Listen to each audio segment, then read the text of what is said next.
اعوذ باللہ من الشیطان الرجیم بسم اللہ الرحمن الرحیم یوم لا ینفع مال ولا بنون الا من اتی اللہ بقلب سلیم وازلفت الجنۃ للمتقین وبرزت الجحیم للغاوین وقیل لهم این ما کنتم تعبدون من دون اللہ هل ینصرونکم او ینتصرون فکبکبوا فیہا ہم والغاوون وجنود ابلیس اجمعون صدق اللہ مولانا العظیم۔ جس دن نہیں نفع دے گا مال اور نہ اولاد مگر وہ شخص جو آئے گا اللہ کے پاس بے عیب دل کے ساتھ، اور قریب کی جائے گی جنت پرہیزگاروں کے، اور زہر کی جائے گی جہنم گمراہ لوگوں کے لیے، اور کہا جائے گا واسطے ان کے کہاں ہیں وہ جن کی تھے تم عبادت کرتے اللہ کے علاوہ، کیا مدد کر سکتے ہیں وہ تمہاری یا بچا سکتے ہیں وہ اپنے آپ کو؟ پس ڈال دیے جائیں گے وہ اس جہنم میں، اور گمراہ لوگ اور ابلیس کا لشکر سارے کے سارے۔ سورۃ شعراء کے 5ویں رکوع کی چند آیتیں آپ حضرات کے سامنے پڑھی ہیں اور ترجمہ کیا ہے۔ آیت نمبر 90، آیت نمبر 88، 89، 90 اور 91، 92، 93 یہ آپ کے سامنے پڑھی گئیں اور ترجمہ کیا گیا ہے۔ اللہ تبارک و تعالی نے ان آیات میں بھی حضرت ابراہیم علیہ السلام کی تقریر کا آخری حصہ نقل فرمایا ہے، اور اس کا تعلق قیامت کے دن کے ساتھ ہے۔ ابراہیم علیہ السلام کی پچھلی بات کی آخری بات یہ تھی کہ مجھے میرے والد کے معاملے میں قیامت کے دن رسوا نہ کیا جائے، وَلَا تُخْزِنِي يَوْمَ يُبْعَثُونَ، کہ جس دن قیامت کے دن مردے قبروں سے اٹھائے جائیں گے تو اس دن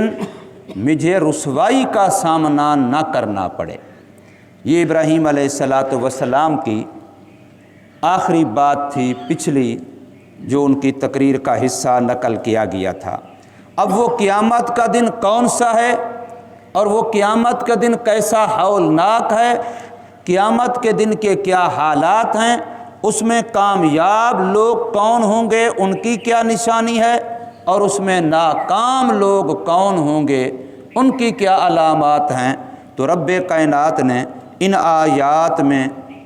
اس مسئلے کو بیان فرمایا پہلی بات تو یہ سمجھیے کہ قیامت کا دن ایسا ہولناک ہوگا کہ اس میں بندے کے اپنے ہاتھوں کا کمایا ہوا مال و دولت یہ بندے کے کام نہیں آئے گا، ولا بنون، اور بندے کی اپنی گود میں پلنے والی اولاد جن کو اپنی جان سے بھی زیادہ پیار کے ساتھ پالا تھا، وہ بھی قیامت میں کام نہیں آئے گی۔ تو فرمایا یوم لا ینفع مال ولا بنون، مال بھی کام نہیں آئے گا، اولاد بھی کام نہیں آئے گی، لیکن آگے اللہ نے استثناء فرمایا کہ یہ اولاد اور مال کا کام نہ آنا یہ انہی لوگوں کے لیے ہے جن کا مطمع نظر دنیا تھی، جنہوں نے اپنی دلوں میں دنیا کو بسایا ہوا تھا۔ ہاں الا من اتی اللہ بقلب سلیم، جو لوگ اللہ تبارک و تعالی کے ہاں اس حال میں پہنچے کہ اپنے دل کو دنیا کی چیزوں کے عیب سے سلامت رکھا ہوا تھا، دل میں دنیا نہیں بسائی تھی، مال تھا تو بھی اللہ کے لیے تھا، اولاد تھی تو ان کو بھی اللہ کے لیے پالا پولا تھا اور اللہ کے حکموں پہ لگایا تھا، مال کو بھی اللہ کے حکموں کے مطابق کمایا اور خرچ کیا تھا۔ تو ایسے لوگ جن کا دل سلیم ہے، بے عیب ہے، اس کے اندر دنیا کا عیب لگا ہوا نہیں ہے، بندہ جسم کے کسی بھی حصے سے، سر کے بالوں سے لے کے پاؤں کے ناخن تک، جسم کے کسی بھی حصے سے بندہ جب کوئی عمل کرتا ہے، اگر وہ عمل خلاف شریعت ہے تو اس کی نحوست کی وجہ سے کالک، سیاہ دھبا وہ بندے کے دل پہ لگتا ہے۔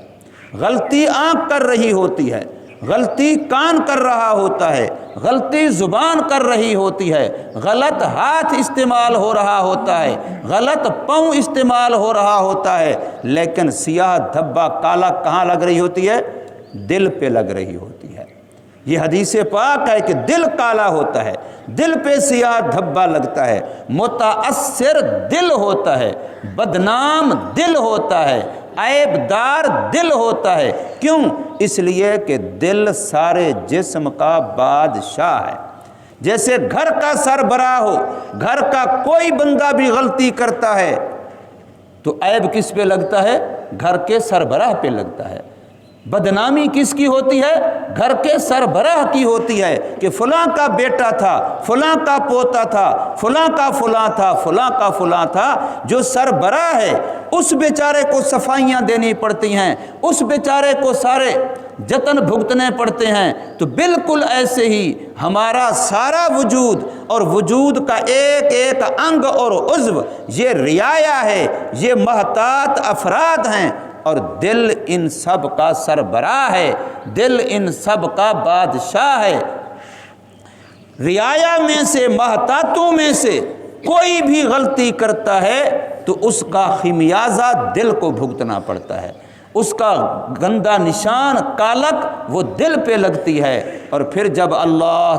تبارک و تعالی توبہ کی توفیق دیتے ہیں، ذکر اللہ کی توفیق دیتے ہیں، اپنی یاد کی توفیق دیتے ہیں، پھر وہ کالک دھل جاتی ہے، پھر وہ دل صاف ہو جاتا ہے۔ تو وہ دل جو گناہوں کی کالک کے عیب سے بے عیب ہوگا اس کو قلب سلیم کہتے ہیں۔ اور قیامت کے دن انسان کی کامیابی کے لیے قلب کا سلیم ہونا، دل کا بے عیب ہونا بالکل ایسے شرط ہے جیسے نماز کے ہونے کے لیے جسم کا پاک ہونا شرط ہے، کپڑے کا پاک ہونا شرط ہے، جگہ کا پاک ہونا شرط ہے۔ جیسے یہ پاکی زہری اس عبادت کے زہر کے ٹھیک ہونے کے لیے ضروری ہے، ایسے دل کا پاک ہونا قیامت کے دن جنت میں داخلے کے لیے، اللہ کی رضا کا پروانہ ملنے کے لیے شرط کے درجے میں ہوگا۔ چاہے وہ دل پہلے سے کوئی بندہ دنیا سے پاک کر کے جائے، بے عیب کر کے جائے، یا پھر اللہ وہاں کسی کی سفارش سے وہ پاک کر دے، بے عیب کر دے، اپنی رحمت سے پاک کر دے، بے عیب کر دے، نہیں تو پھر حدیث پاک میں یہ آتا ہے کہ جہنم کی بھٹی میں ڈال کے اس دل کو بے عیب کیا جائے گا۔ اس لیے مسلمانوں کا، ایمان والوں کا جو جہنم میں جانا ہوگا وہ سزا اور عذاب دینے کے لیے نہیں ہوگا، وہ تطہیر اور پاک کرنے کے لیے ہوگا۔ جیسے بچے کو گندگی لگ جاتی ہے، ماں اس کو دھوتی ہے، وہ چیخ رہا ہوتا ہے، چلا رہا ہوتا ہے، وہ بھاگنا چاہتا ہے، لیکن ماں زبردستی پکڑ لیتی ہے، چیختے چلاتے بھی اس کو صاف کرتی ہے۔ تو بالکل ایسے ہی رب کائنات وہاں ایمان والوں کو پاک کریں گے، تو تطہیر کی جائے گی۔ اب تطہیر کسی کی سفارش سے ہو جائے، حافظ قرآن سفارش کرے گا، عالم دین سفارش کرے گا، شہید سفارش کرے گا، نبی سفارش کرے گا، قرآن سفارش کرے گا، روزہ سفارش کرے گا، سفارش سے ہو جائے، اللہ اپنی رحمت سے کر دے، اللہ سے کس نے پوچھنا ہے؟ نہیں تو پھر آخری درجہ یہ کہ ایمان اگر ہے، چاہے جتنا تھوڑا ہی کیوں نہیں ہے، ایمان ہے تو پھر تطہیر جہنم کی بھٹی سے بھی کی جائے گی۔ جیسے سونے اور چاندی کو کڑاہ کے اندر ڈال کر کے ابالا جاتا ہے اور اس کے کھوٹ کو جدا کیا جاتا ہے، اور خالص کو الگ کیا جاتا ہے تو کھوٹ اتارنے کے لیے پھر ایسا کیا جائے گا۔ مقصود تعذیب نہیں ہوگی، سزا دینا نہیں ہوگا، بلکہ مقصود تطہیر ہوگی، جنت کے قابل بنانا ہوگا۔ اسی کو فرمایا جا رہا ہے کہ فرمایا الا من اتى اللہ بقلب سلیم، مگر وہ شخص جو قلب سلیم لے کے آئے گا۔ یاد رکھیے چونکہ ہم انسان دو چیزوں کا مجموعہ ہے، ایک ہمارا جسم ہے، اس کا ایک جسمانی دل ہے جس کو گوشت کا لوتھڑا کہتے ہیں، جس کی تصویریں آپ دیکھتے ہیں، جس کے ڈاکٹر آپریشن کرتے ہیں۔ اب کوئی ڈاکٹر آپریشن کرتا ہے ایک مسلمان کا، وہ مسلمان گنہگار ہے، شرابی ہے، کبابی ہے، فلاں ہے فلاں ہے فلاں ہے۔ اب وہ کہتا ہے مولوی صاحب آپ لوگ کہتے ہیں کہ گناہوں کی وجہ سے دل کالا ہوتا ہے، یہ دیکھو میں نے ایک مسلمان کا دل نکالا ہوا ہے، یہ میرے سامنے اس کا دل ہے، میں اس کا آپریشن کر رہا ہوں، یہ گنہگار ہے لیکن اس کے دل میں تو کہیں کالا دھبا نہیں ہے، کہیں سیاہ دھبا نہیں ہے۔ تو ہم اسے کہیں گے ڈاکٹر صاحب آپ جسمانی ڈاکٹر ہیں، آپ جسمانی دل دیکھ رہے ہیں، اس جسمانی دل کے اندر ایک روحانی دل ہے، جیسے پورے جسم میں روح موجود ہے پر نظر نہیں آتی، اس جسمانی دل کے اندر قلب صنوبری کے اندر ایک قلب روحانی ہے جو آپ کو نظر نہیں آتا۔ اس کے لیے روحانی ڈاکٹر ہیں جن کو نظر آتا ہے، جو اس کا علاج کرتے کراتے ہیں، جن کو ہم خانقاہیں کہتے ہیں۔ جیسے اس ہارٹ کے لیے، اس دل کے لیے، اس کے صفائی کے لیے، اس کے بالوں کے چلاؤ کے لیے کہ اس کے بال چلتے رہیں، خون کی گردش ہوتی رہے، سپلائی ہوتی رہے، حیات جسمانی کے لیے ضروری ہے، تو پھر قلب روحانی جو اس قلب صنوبری کے اندر روح والا دل ہے، جس کو قلب کہتے ہیں، جس پر ذکر اللہ کی ضربیں لگائی جاتی ہیں، جس کو لطیفہ قلب کہتے ہیں، جس پر اللہ اللہ کرانے کے لیے خانقاہیں مرکز ہیں، تو پھر ان کے ڈاکٹر بھی وہاں ہیں، وہ اللہ والے اس کے ڈاکٹر ہیں، وہ سمجھتے ہیں کہ کس کے دل پہ کالک ہے اور کس کے دل پہ کالک نہیں ہے۔ اس لیے فرمایا الا من اتی اللہ بقلب سلیم۔ اور پھر اللہ تبارک و تعالی جس وقت ایمان والے نیک بندے کی روح نکلنے کے قریب آتی ہے، اس وقت اللہ اس کو جنت کا ٹھکانہ سامنے دکھا دیتے ہیں۔ وَأُزْلِفَتِ الْجَنَّةُ لِلْمُتَّقِينَ، پرہیزگاروں کے لیے جنت قریب کر دی جاتی ہے، ایسے سمجھتا ہے کہ بس میرے سامنے یہ جنت ہے۔ اور قرآن مجید کے 30ویں پارے کی دوسری صورت میں اللہ فرماتے ہیں کہ اس ایمان والے کی روح پھر جسم سے ایسے نکلتی ہے جیسے ہوا کا بھرا ہوا غبارہ، اب اس کا منہ کھولو تو ہوا کو نکالنے کے لیے پریشر دینے کی ضرورت، زور دینے کی ضرورت، کوئی محنت کرنے کی ضرورت، یا بھرا ہوا پانی کا مشکیزہ ہو اور اس کا منہ کھولو تو پانی کے باہر نکلنے کے لیے کسی محنت کی ضرورت نہیں ہوتی، خود بخود پانی جاتا ہے۔ تو فرمایا نیک آدمی کے روح کے سامنے جب جنت قریب آ جاتی ہے تو اس کا روح ایسے نکلتا ہے جیسے مشکیزے سے پانی نکلتا ہے، جیسے غبارے سے ہوا نکلتی ہے، ایسے اس کی روح آسانی سے سہولت کے ساتھ خوشی خوشی جسم سے نکل جاتی ہے کہ اس کو سامنے جنت نظر آ رہی ہوتی ہے۔ تو فرمایا وَأُزْلِفَتِ الْجَنَّةُ لِلْمُتَّقِينَ وَبُرِّزَتِ الْجَحِيمُ لِلْغَاوِينَ، اور جو بیچارے دل کا معاملہ خراب کر چکے ہوتے ہیں، گناہوں میں آلودہ زندگیاں گزار چکے ہوتے ہیں، اب جب ان کے روح نکلنے کا وقت آتا ہے تو وہ بھی وہیں قرآن مجید کی 30ویں پارے کی دوسری سورت کے شروع میں اللہ فرماتے ہیں ان کی جسم کے اندر روح چھپنے کی کوشش کرتی ہے، کیوں کہ سامنے جہنم نظر آ رہی ہوتی ہے۔ وَبُرِّزَتِ الْجَحِيمُ لِلْغَاوِينَ، جہنم ان کے سامنے ظاہر کر دی جاتی ہے کہ تو یہاں سے نکلے گی تو یہ آگ کے شعلے تجھے نظر آ رہے ہیں، یہاں تو نے جانا ہے۔ اب وہ روح نکلنا نہیں چاہتی، وہ ادھر کو چھپنا چاہتی ہے، ادھر کو چھپنا چاہتی ہے۔ تو فرمایا پھر ایسے جیسے جسم کے اندر لوہے کا کنگھا ڈال دیا جائے اور یوں گوشت کو چیر دیا جائے تو یوں گویا کہ اس کی روح کو جب نکالا جاتا ہے تو ایسے جیسے لوہے کے کنگھے سے گوشت کو، چمڑے کو چیر کے نکال دیا جائے، ایسے فرمایا اس گنہگار کی اور اس بیچارے کی روح نکلتی ہے۔ کیوں؟ اس لیے کہ وَبُرِّزَتِ الْجَحِیمُ لِلْغَاوِینَ، اور ظاہر کر دی جاتی ہے جہنم گمراہ لوگوں کے لیے۔ اب چونکہ بیچارے لاچار ہوتے ہیں، اپنے آپ کو بچا نہیں سک رہے ہوتے، تو پھر اللہ تعالیٰ کی طرف سے ان کو کہا جاتا ہے وَقِیلَ، اعلان کیا جاتا ہے، کہا جاتا ہے لہم، ان لوگوں کو، اینما کنتم تعبدون من دون اللہ، اللہ کے علاوہ جن کو سورو پکار کرتے تھے، آج بلاؤ نا، بچائیں تمہیں اس جہنم سے، بچائیں تمہیں اس موت کی سختی سے، آج بلاؤ نا کسی کو۔ دنیا میں تو کہتے تھے فلاں کا چڑھاوا، فلاں کی منت منوتی، فلاں کی نظر و نیاز، میرا فلاں یوں کر دے گا، میرا فلاں یوں کر دے گا، آج بلاؤ نا، اب روح نکل رہی ہے، سامنے جہنم نظر آ رہی ہے، بلاؤ نا ان کو، بچائیں، بلاؤ نا ان کو، سہولت کریں، بلاؤ نا ان کو، آسانی پیدا کر سکتے ہیں۔ تو فرمایا قیل لہم، کہا جاتا ہے واسطے ان کے، اینما، کہاں ہیں، کنتم تعبدون، جن کی تم عبادت کرتے تھے، من دون اللہ، اللہ کے علاوہ۔ اللہ تو اب بھی مدد کر سکتا ہے، لیکن غیر اللہ، اللہ کی ذات کے علاوہ جس کسی کو تم نے اللہ کے حق دیے ہیں، ہو جس میں عبادت کا دھوکہ، مخلوق کی وہ تعظیم نہ کر، ہو جس میں عبادت کا دھوکہ،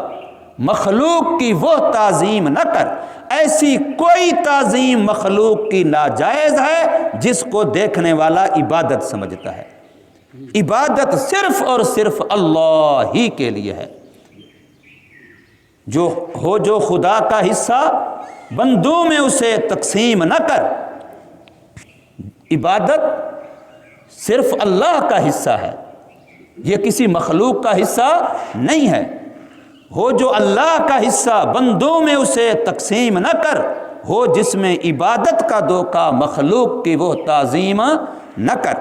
اس لیے فرمایا کہ غیر اللہ کو جو پکارا کرتے تھے، اب بلاؤ ان کو، حل ینصرونکم، کیا وہ تمہاری مدد کر سکتے ہیں؟ نصرت، مدد، حل ینصرونکم، کیا وہ مدد تمہاری کر سکتے ہیں؟ او ینتصرون، یا کم از کم اپنے آپ کو بچا سکتے ہیں۔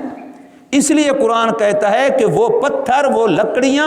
وہ مٹی جن کے انہوں نے بت بنائے ہوئے تھے، حالانکہ ان پتھروں، لکڑوں، مٹیوں کا کوئی قصور تو نہیں ہے، لیکن ان کو بھی قیامت میں جہنم میں ڈالا جائے گا، صرف ان کے آب دین کو دکھانے کے لیے کہ یہ تو اپنے آپ کو نہیں بچا رہے، تو بچا پا رہے، تمہیں کیسے رفع دیں گے؟ حالانکہ اس لکڑی نے کوئی جرم تو نہیں کیا، اس مٹی نے کوئی جرم تو نہیں کیا، اس پتھر نے کوئی جرم تو نہیں کیا، لیکن جس لکڑی، جس مٹی، جس پتھر کے انہوں نے بت بنائے ہوئے تھے، قرآن مجید کے اندر ہے کہ ان بتوں کو بھی جہنم میں ڈالا جائے گا،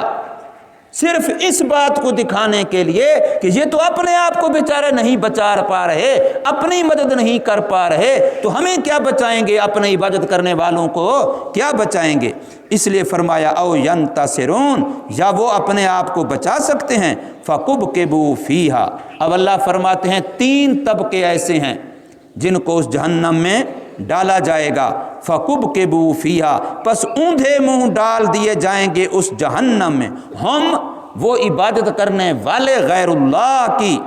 والغاوون، نمبر 2 جتنے گمراہ ہیں، جتنے غوایت میں، گمراہی میں پڑے ہیں وہ بھی، اور نمبر 3 وجنود ابلیس، اور ابلیس کے لشکر جو مخلوق کو گمراہ کرنے پہ لگے ہوئے ہیں۔ ہر وہ ابلیس کا نمائندہ ہے جو مخلوق کو اللہ سے ہٹا کے کسی اور طرف لگاتا ہے، چاہے وہ کسی بھی شکل میں ہو۔ وہ ابلیس کے لشکر کا فرد ہے جو مخلوق کو خدا سے ہٹا کے کسی اور طرف لگاتا ہے، وہ نمائندہ ابلیس کا ہے۔ اس لیے فرمایا وجنود ابلیس، اور ابلیس کے لشکر جو ہیں، اب یہ 3 قسم کے طبقے ہو گئے، غیر اللہ کی عبادت کرنے والے، اور جن غیر اللہ کی عبادت کی جاتی، اور جو افراد اس کام پہ لگے ہوئے ہیں، چاہے وہ جنات میں سے ہوں، چاہے وہ انسانوں میں سے ہوں، اجمعون، سارے کے سارے یہ تینوں فرمایا جہنم میں ڈال دیے جائیں گے۔ اللہ تبارک و تعالی ہمیں سمجھ نصیب فرمائے اور عمل کی توفیق عطا فرمائے۔